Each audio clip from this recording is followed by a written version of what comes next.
নমস্কার বন্ধুরা, অ্যাস্ট্রোসেজে আপনাদের সবাইকে স্বাগত জানাই। বন্ধুরা, আজকের এই ভিডিওটি কর্কট রাশি বা ক্যান্সার সাইনদের জন্য খুবই গুরুত্বপূর্ণ। এপ্রিল, মে, জুন এই 3 মাস 2025-এর সেই মাসগুলি যেখানে মহা পরিবর্তন হবে গ্রহদের। রাহু পরিবর্তন করবে, দেবগুরু বৃহস্পতিও রাশি পরিবর্তন করবে, শনির যে ঢাইয়া তাও সমাপ্ত হয়ে যাবে। তো আপনাকে কি ফল দেবে? এই 3 মাসেই আপনার জীবনে সবথেকে বড় পরিবর্তন দেখতে পাবেন। বন্ধুরা, আজকের এই ভিডিওটি জন্মরাশি চন্দ্ররাশির ওপর নির্ধারিত। আপনারা যারা নিজেদের বাচ্চাদের প্রেডিকশন করাতে চাইছেন তারা অবশ্যই আমার টেলিগ্রাম চ্যানেল জয়েন করে নেবেন। লিঙ্কটা ভিডিও ডেসক্রিপশানে পেয়ে যাবেন। আর যে সকল বন্ধুরা নিজেদের রেমেডিস বা প্রতিকারের জন্য স্টোন ব্যবহার করতে চাইছেন তারা অবশ্যই এই ভিডিও ডেসক্রিপশানে আরেকটি লিঙ্ক দেওয়া থাকবে, একবার চেক করে নেবেন। নেওয়া না নেওয়াটা সম্পূর্ণ আপনার ওপর, কিন্তু কী ধরনের জিনিস আমি ব্যবহার করতে বলছি ওখানে গেলে আপনি বুঝতে পারবেন। চলুন তবে এবার জেনে নেওয়া যাক কর্কট রাশিদের 3 মাস এপ্রিল, মে, জুন কি বড় চেঞ্জেস হবে। সে নেগেটিভই হোক বা পজিটিভই হোক, সব কিছু ক্লিয়ারলি বোঝাবো আপনাদের। সব কিছুই ডিটেলসে বোঝাবো আজ। আর লাস্টে অবশ্যই বলবো কিছু রেমেডিস। 4 নম্বরের রাশি আপনাদের কর্কট রাশি। এপ্রিল 2025-এর চার্ট অনুযায়ী কেতু আপনার 3rd হাউসে, আপনার ভাগ্যস্থান বা 9th হাউসে সূর্য, রাহু, শনি, বুধ এবং শুক্র। আপনার 11th হাউসে দেবগুরু, আপনার 12th হাউসে মঙ্গল অবস্থান করবে। সবথেকে প্রথম আপনার হেলথের ব্যাপারে জেনে নেব।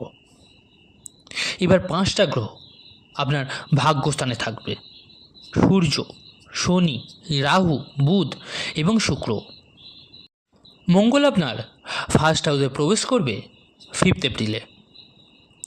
5th এপ্রিলের পর আপনার যে স্টমাক রিলেটেড সমস্যা ছিল তা ঠিক হয়ে যাবে। কিন্তু দেবগুরু 15ই মেতে 12th হাউসে চলে আসবে আর 1 বছর অবধি 12th হাউসেই থাকবে। যখন বৃহস্পতি আপনার 12th হাউসে আসবে তো আপনার ডাইজেশন, গ্যাস্ট্রিক, বিপি এইসব সমস্যা নিয়ে আপনাকে নজর রাখতে হবে। বৃহস্পতি যখনই 12th হাউসে যায় তো ফ্যাট বাড়ায় বা একটু দুর্বল করে দেয়। স্বাস্থ্যের মধ্যে অল্প বিস্তর সমস্যা দেখা দেবে। তো 15ই মের পর একটু খেয়াল রাখবেন। মেজর নয়, তবে মাইনর সমস্যা দেখা দেবে। কিন্তু 15ই মের আগের অবধি ঠিকই দেখা যাচ্ছে সব। খালি মঙ্গল আপনার 1st হাউসে আসবে তো আপনার মধ্যে একটু অ্যাগ্রেশন বেশি থাকবে পুরো 3 মাস। এই পুরো 3 মাস আপনাকে কিন্তু পেশেন্স রাখতে হবে। নিজের রাগের ওপর, নিজের জেদের ওপর কন্ট্রোল রাখতে হবে। যদি পড়াশোনা নিয়ে বলি তো কর্কট রাশির এই 3 মাস কীরকম যাবে। 5th হাউস হয় পড়াশোনার, পঞ্চমেশ হয় আপনাদের মঙ্গল যা 12th হাউসে, কিন্তু 1st হাউসে চলে আসবে 5 এপ্রিলে। দেখুন, 5 এপ্রিলের পর আপনার পড়াশোনা খুব ভালো আছে। বৃহস্পতি 5th হাউসকে দৃষ্টি দেবে। যদি আপনার এক্সাম 15ই মের আগে হয়, সেটা গভর্নমেন্ট এক্সাম হোক বা যাই হোক, আপনার জন্য কিন্তু ভালো হবে। কারণ 14ই এপ্রিল থেকে 14ই মে অবধি সূর্য উচ্চ থাকবে একদম 10ম ঘরে। এই টাইম পিরিয়ডটা আপনার জন্য বেস্ট হবে পড়াশোনার ক্ষেত্রে বা এক্সামের ক্ষেত্রে। যদি 3 মাসই ভালো দেখা যাচ্ছে, কিন্তু শিক্ষার্থীদের জন্য একটু আধটু প্রবলেম ক্রিয়েট করাতে পারে, কিন্তু সেটা দেখা যেতে পারে 15ই মের পর। একটু বেশি আপস অ্যান্ড ডাউন দেখা যেতে পারে। যেমন ধরুন, আপনার মন ডাইভার্ট হয়ে যাওয়া, অমনোযোগী একটু হতে পারেন। তো এইসব জিনিসগুলো একটু খেয়াল রাখতে হবে। এবার বলবো লাভ রিলেশন নিয়ে আপনার এই 3 মাসে কীরকম যেতে পারে। দেখুন, শুক্রের সাথে রাহু আর শনি থাকবে, কিছু জিনিসের প্রতি খেয়াল রাখতে হবে। এপ্রিল ও মেতে শুক্র শনির সাথে থাকবে, তো যার সাথে আপনি লাভ রিলেশনে আছেন তার ভেতরে একটু একগুঁয়ে বা জেদি প্রকৃতির তাকে দেখা যাবে। নিজের কর্তৃত্ব ফলানোর চেষ্টা করবেন। রিলেশনে ভাইবস আর অওরা ভালো থাকবে, কানেকশন ভালো থাকবে, জুনের মাসটা ভালো থাকবে। আপনাকে একটু অ্যাডজাস্ট করতে হবে। যদি সে ডমিনেট করে, জেদ করে, তো অ্যাভয়েড করবেন। ম্যারেড লাইফ নিয়ে যদি বলি, তো শনি আপনার ভাগ্যস্থানে, ম্যারেড লাইফ ভালোই আছে। ঘোরাফেরার যোগ আছে পার্টনারের সাথে। কোনো নতুন প্ল্যানিং করতে পারেন, নতুন সেট আপের ব্যাপারে ভাবতে পারেন, ফ্যামিলি প্ল্যানিংয়ের ব্যাপারে ভাবতে পারেন আপনি। ট্রাভেলিংয়ের ব্যাপারে প্ল্যান করা, আর এই 3 মাসে ট্রাভেল হবেও আপনার। আপনার জীবনসঙ্গীর কেরিয়ারে আর প্রফেশনাল লাইফে কিছু পজিটিভ চেঞ্জেস দেখা যেতে পারে, কিন্তু শনি রাহুর সাথে, তাই কিছু জিনিসের ব্যাপারে খেয়াল রাখবেন 18ই মে অবধি। যতদিন শনি রাহুর সাথে থাকবে, যাকে স্থাপিত দোষ বলা হয়, 18ই মের পর তো খুবই ভালো আছে বিবাহিত জীবন আপনার। কিন্তু মাথায় রাখবেন, এটা 18ই মের আগে শনি রাহুর একসঙ্গে থাকবে, যা ভুল বোঝাবুঝি ক্রিয়েট করায়, কিছু সময় ফ্রাস্ট্রেশন দেওয়ায়। রাহু 18ই মেতে আপনার 8th হাউসে এসে যাবে। যে রাহু আপনার ভাগ্যতে ট্রাভেল দিচ্ছিল, বাধা দিচ্ছিল, তা বেটার হবে। রাহু 8th হাউসে আসবে, তো আপনাকে অকাল্ট নলেজ দেবে, তার মধ্যে আপনি আরও বিশেষ জানকারি পেতে পারেন। আপনাকে প্রচুর পরিমাণে ডিপ নলেজ দেবে, যা আপনার জন্য খুব ভালো হবে। আর কেতু আপনার 2nd হাউসে আসবে, চালাক চতুর বানাবে আপনাকে।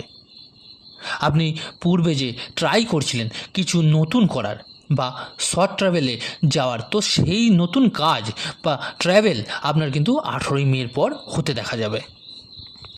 দেবগুরু বৃহস্পতি 12th হাউসে আপনার প্রবেশ করবে 15ই মের পর। প্রপার্টি রিনোভেট করানো বা ডিল করা প্রপার্টি নিয়ে, কোনো গাড়ি পারচেস বা নতুন জিনিস কেনা 15ই মের পর হতে কিন্তু দেখা যাবে। আর আপনার শনির ঢাইয়া শেষ হয়ে যাবে 29শে মার্চের পর, তো এপ্রিল টু জুন ঢাইয়া নেই। সবথেকে বড় ব্যাপার, ঢাইয়ার যে প্রভাব আপনার জীবনে ছিল, আপনার যে ফ্যামিলি কলহ, মানসিক অবসাদ, টেনশান, ডিপ্রেশন, শনির দৃষ্টির কারণে কেরিয়ারেও অবসাদ ছিল, কারোর সাথে তালমেল ঠিক চলছিল না, তো এবার দেখবেন তালমেল ভালো হতে লাগবে ঢাইয়া শেষ হওয়ার পর। একটু বেটার করতে চাইবেন কেরিয়ারে, আর কেরিয়ার বেটার হবেও আপনার। কেরিয়ারে যদি চেঞ্জেস করার চিন্তা করে থাকেন বা ট্রান্সফারের, তো এই 3 মাসে তা কিন্তু করতে পারবেন, যা আপনার পক্ষে বেস্ট হবে। যদি আপনার ব্যবসার কথা বলি, তো ব্যবসার জন্য এই 3 মাস খুব ভালো হবে। কিন্তু ভাগ্যের যদি কথা বলি, তো 15ই মের আগে অবধি বেশি ভালো থাকবে আপনার ভাগ্য। 15ই মের পর দেবগুরু দুর্বল হয়ে যাবে, তো একটু সময় লাগবে কোনো বড় কাজ, শুভ কাজ বা মাঙ্গলিক কাজ করতে। যদি এসব ধরনের কোনো কাজ করতে চান, তো অবশ্যই 15ই মের আগে করুন, তা বেশি ভালো হবে আপনার জন্য। তো বন্ধুরা, এই 3 মাস কেমন যাবে তার সমস্ত ডিটেলস দিলাম আপনাদের। এবার বলি কি উপায় করবেন আপনারা। আপনারা ডেলি চন্দ্রের বীজ মন্ত্র করুন। ওম শ্রাম শ্রীম শ্রম স চন্দ্রমাশায় নমঃ 108 বার করে করুন। ডেলি ওম নমঃ শিবায় মন্ত্রের জপ করুন, খুব ভালো বেনিফিট পাবেন। এছাড়া সূর্যকে জল অর্পণ করুন, আর হনুমান চল্লিশার পাঠ অবশ্যই করুন। বন্ধুরা, কেমন লাগলো আজকের ভিডিওটা জানাতে ভুলবেন না কিন্তু অবশ্যই কমেন্ট করে। আর যদি ভালো লেগে থাকে অবশ্যই লাইক ও শেয়ার করতে ভুলবেন না। আর যে সকল বন্ধুরা নতুন শুনছেন, আপনারা দয়া করে সাবস্ক্রাইব করতে ভুলবেন না। ধন্যবাদ।